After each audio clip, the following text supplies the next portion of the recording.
Fofreni. Namaku Renika, tapi biasa dipanggil Reni. Aku memiliki satu adik bernama Dinda. Kedua orang tuaku adalah anak panti asuhan, besar di panti asuhan, dan sama sekali tidak tahu di mana kedua orang tua mereka. Ayah dan ibuku sesama anak panti yang akhirnya menikah, kemudian punya dua orang anak, yakni aku dan Dinda. Banyak yang bilang aku dan Dinda tidak begitu mirip. Bahkan sebagian besar orang menganggap wajahku unik karena bola mataku terlihat coklat, kulitku sangat putih dengan hidung yang sangat mancung. Sedangkan Dinda kulitnya putih, namun tidak seputih aku, hidungnya mancung, tapi tak semancung hidungku, bola matanya pun berwarna hitam. Sejak kecil hingga dewasa, banyak yang terpesona dengan kecantikan kami berdua. Terutama kepada Dinda. Karena Dinda selain cantik juga pintar dalam hal pendidikan. Orangnya kalem dan polos. Beda denganku meski lebih cantik, tapi aku dikenal bandel, sehingga orang rata-rata lebih suka dengan Dinda dan lebih memuji Dinda. Aku dilahirkan dari orang tua yang kurang mampu. Sejak bayi hingga dewasa, kami hidup di kontrakan sempit. Tapi setelah Dinda lulus sekolah dan lulus kuliah kemudian bekerja dengan gaji yang lumayan besar. Akhirnya Dinda bisa membangunkan rumah untuk orang tua, meski tak besar, tapi lumayan untuk berteduh. Apalagi setelah Dinda menikah dengan Ronald, Dinda sering mengirimi uang, bahkan sempat membelikan mobil kecil pada orang tua kami menggunakan uang tabungan pribadinya, hasil pemberian suaminya. Namun hal itu tak bertahan lama, karena sejak Dinda melahirkan, ia menjadi jarang mengirimi uang kepada orang tua. Untung aku masih ada pemasukan meski tak banyak, tapi bisa untuk membantu orang tuaku.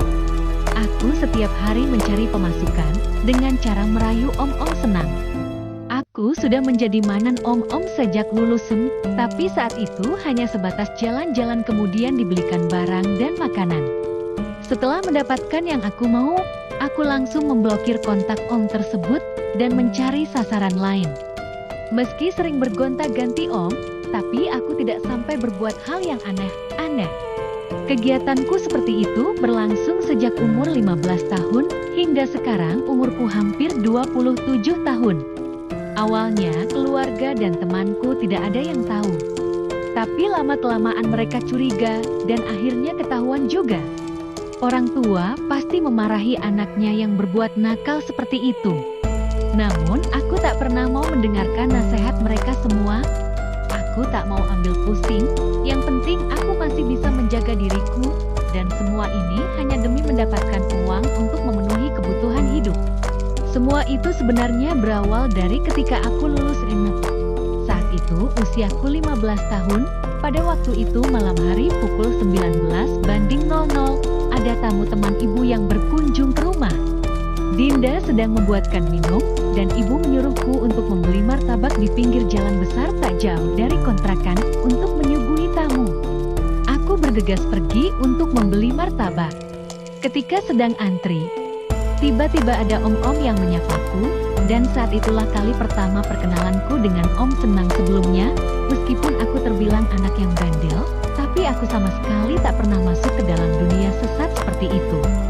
Aku sedang berdiri menunggu antrian. Dari sisi kiri, ada om memakai kemeja garis-garis menegurku. "Dek, lagi beli martabak?" "Ya." Tanya om bertubuh tinggi besar dan bergaya rambut belah pinggir itu. Aku yang saat itu masih lumayan polos, tak curiga sama sekali. Justru aku berpikir positif terhadapnya, aku justru merasa om itu baik dan ramah. "Iya om," jawabku senyum. "Duduk sini dek, daripada berdiri terus capek nanti. Antrinya aja masih lama," ujar om tersebut. "Oh iya, makasih om." Aku langsung duduk di kursi panjang tak jauh dari tempatnya duduk. "Kamu cantik dan manis," disuruh ibumu ya beli martabak. "Kamu sekolah di mana, dek?" tanyanya lagi. Iya, disuruh ibu, baru lulus SMP ini udah diterima di SMK Persada, jawabku sambil menoleh ke arahnya. Om tersebut terlihat memandangiku terus sejak tadi. "Boleh nggak om jemput kamu dari sekolah, sekalian nganterin pulang?" Kebetulan kantor Om ngelewatin SMK Persada. Besok pulang kerja, Om tunggu nggak jauh dari gerbang. Kamu inget-inget aja mobil warna gold itu. Nanti Om klakson kamu langsung masuk aja. Mau nggak? Tawarnya padaku. Gimana ya? Nggak usah deh Om, nanti ngerepotin kalau diantar pulang. Biasanya juga aku main dulu sama teman kalau habis pulang sekolah.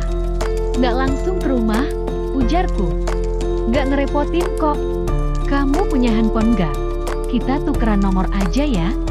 Nanti Om bayarin martabaknya, besok Om ajak jalan-jalan mau beli apa nanti Om beliin. Ujar Om itu. Aku nggak punya handphone, bro kebeli HP, orang tuaku buat beli beras di rumah aja suka kurang Om, balasku. Ya udah, besok kita ke toko handphone. Om beliin kamu HP, terus mau apa aja ntar dibeliin deh. Namamu siapa? Kenalan dulu, namaku Om Edo. Kita janjian besok Om jemput ya, mau kan? Ucap Om Edo. Ya udah deh. Besok aku tunggu di dekat pintu gerbang sekolah ya. Namaku Reni Om, sahutku. Sejak itu aku terbiasa jalan dengan om-om hingga tak bisa lagi dihitung. Sudah berapa banyak om senang yang aku manfaatkan. Tak jarang aku dilabrak istri bahkan anaknya. Untung saja pipiku yang mulus ini belum pernah kena tamparan atau cakaran istri-istri mereka. Sebelum istrinya mendekat, aku pasti langsung kabur. Setelah itu berpindah mencari mangsa baru yakni om tajir yang lain. Hanya cukup memberi pelayanan yang baik, tidak perlu mengorbankan kesucianku, cukup begitu saja, aku sudah bisa mendapatkan uang dan barang-barang yang aku mau. Karena tujuanku merayu Om. Om hanya inginkan uangnya bukan orangnya. 1 minggu yang lalu aku berkencan dengan Om Ro di puncak. Aku membawa mobil yang dibelikan Dinda untuk orang tuaku. Namun sialnya saat sudah berada di puncak, aku dibuntuti oleh istri Om Ro. Akhirnya ketahuan dan istrinya marah, bahkan nekat menabrakkan mobilnya ke mobilku hingga rusak parah. Secara kebetulan Dinda menelponku, aku pun membuat alasan lain agar Dinda tidak marah. Aku bilang bahwa mobilnya rusak parah setelah kecelakaan. Selama ini Dinda memang tidak pernah marah denganku tentang hal apapun. Dinda memang lumayan sering menasihatiku untuk segera berubah dan segera menikah, tapi itu pun hanya sekedar nasihat biasa, tanpa memaksakan kehendak dan tanpa menekanku untuk mengikuti ucapannya. Dinda termasuk saudara kandung yang pengertian, tidak usil dan sangat baik, royal tidak pelit terhadapku dan juga keluarga. Walaupun Dinda menikah lebih dulu melangkahiku, tapi aku sama sekali tak keberatan. Karena saat itu aku memang belum mau menikah, masih ingin mencari orang yang serius dan menerimaku apa adanya. Saat pertama kali Dinda membawa Ronald ke rumah, aku sudah merasa curiga dengan Ronald. Ketika kami semua mengobrol di ruang tamu, Ronald justru selalu melihat ke arahku seperti terpesona denganku. Ia malah sama sekali tak memperhatikan Dinda calon istrinya saat itu. Tapi herannya, Dinda begitu bodoh dan polos, tidak menangkap hal itu. Dinda tetap santai tak curiga sama sekali dengan perilaku Ronald. Dinda memang kutu buku, biasa bergaul dengan anak rumahan. Jadi seolah kurang peka dalam menilai laki-laki. Sebelum ia menikah, aku sudah mengingatkan tentang Ronald, tapi dia tetap tak percaya. Saat mendengar cerita dari Dinda bahwa suaminya selingkuh, aku tak heran lagi. Karena aku pun hampir jadi korban nafsu bejat suaminya. Untung aku masih bisa berpikir jernih dan masih ingat Dinda adalah adikku, bahkan ia sedang mengandung anak kembar. Jelas aku merasa tak tega dengannya. Mengetahui permasalahan rumah tangga Dinda sekarang, aku sangat tergerak untuk membantunya.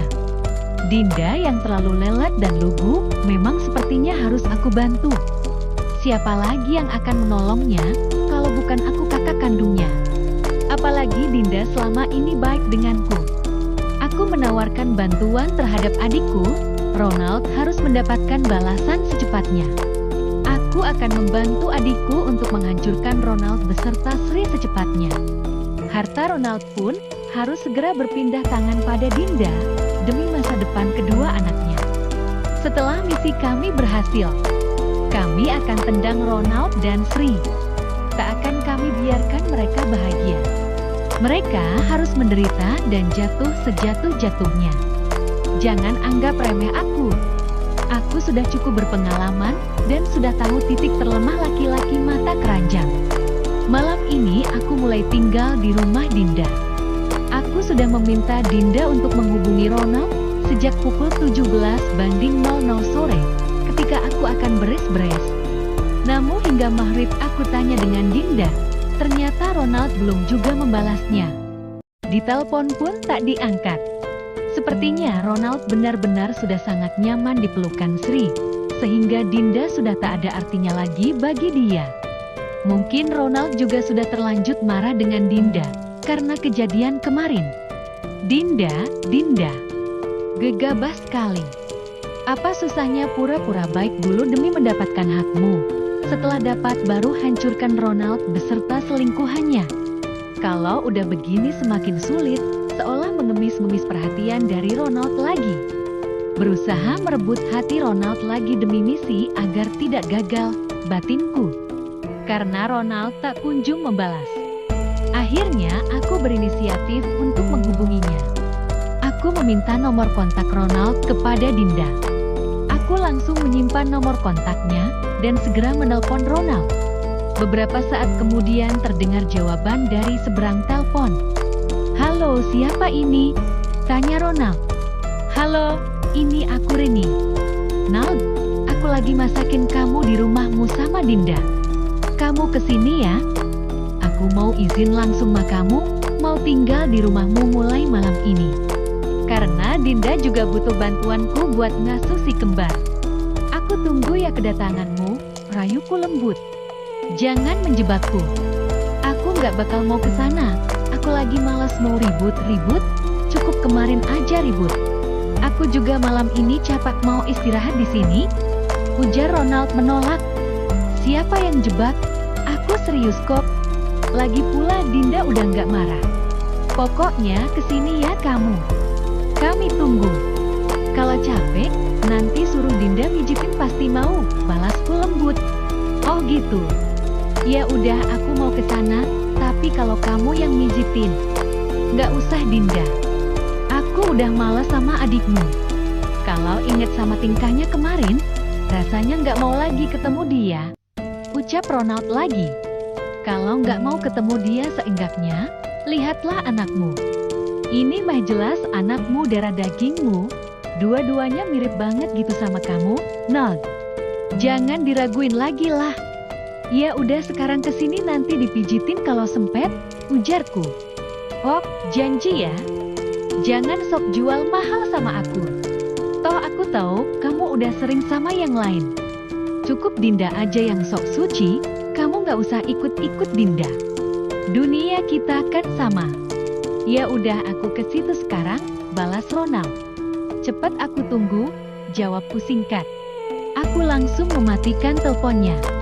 Ronald, belum apa-apa udah mengarah.